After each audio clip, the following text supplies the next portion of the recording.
याच्यापेक्षा आनंद दुसरा कोणता असतो. ज्यांनी अन्यायाच्या विरोधात दिलेली या सगळ्या क्षेत्राला, प्रत्येक क्षेत्राला मी दौरा केल्यापासून दर्शक, कारण ही लढाईसुद्धा अन्यायाच्या विरोधात त्याच्यावरती अन्याय होते याच हिशोबाचा हा सुद्धा लढाई.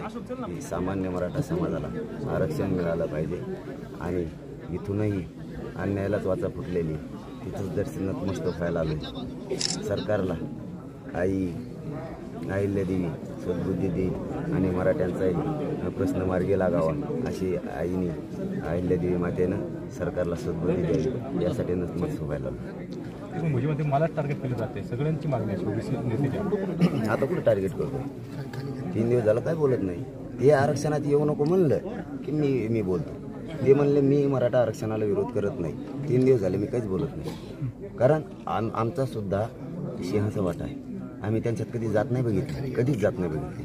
आम्ही 10 लोकांनी का होईना त्यांची प्रतिष्ठा वाढवण्यासाठी काम केलं. आज आमच्या लेकरावर उपाशी मगायची वेळ आली, आमचे लेकरं फाशी घ्यायला लागलेत.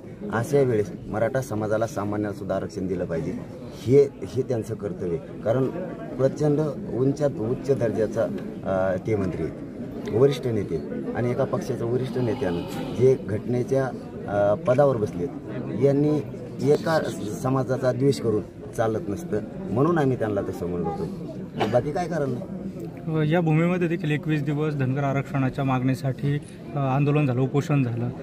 मी इथल्या बांधवांना फोन करून मी पाठिंबा दिला होता, त्यांनी आम्हाला दिला आहे, आम्ही त्यांना दिला. एकदा मी लहान मोठे भाऊ. सगळ्यात महत्त्वाचा याच्यातला विषय असा, इथं आलं म्हणून नाही, मी प्रत्येक पहिल्या दिवसापासून तुम्ही साक्षीदारीत मानलेले धनगर बांधवाचं मराठा बांधव सारखं दुःख नाही, आमच्यात काहीच फरक नाही. त्यांचं सरकार आलं की जे पडलेलं आहे ते म्हणते आम्ही तुम्हाला आरक्षण आमच्या सत्ता आल्यावर देतो. ते सत्तेत गेलं आणि ते पडणारं माघारी आलं की ते म्हणतं मग आले देतो.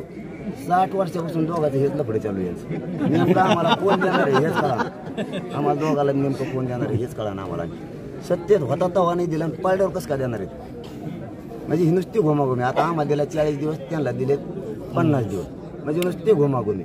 राज्यात या 2 जाती सगळ्यात मोठ्या आहेत. आम्ही जर एक झालो तर आमच्या पोराला न्यायच घेऊ शकतो आम्ही. सरकारने याच्यावर विचार केला पाहिजे आणि ह्या आरक्षणाच्या विषयाला कुठेतरी पूर्णविराम देण्याचं काम सरकारने केलं पाहिजे. इतका अंत सामान्य जनतेचं बघू नये. मराठा आरक्षणाचं आंदोलन सामान्य लोकांना आता हातात घेतलं, सामान्य लोकांनी आता ते आरक्षण घेतल्याशिवाय थांबणार. शिंदे सरांची देखील भेट झाली. शिंदे सरांच्या मार्फत काही सरकारला आपला निरोप असेल?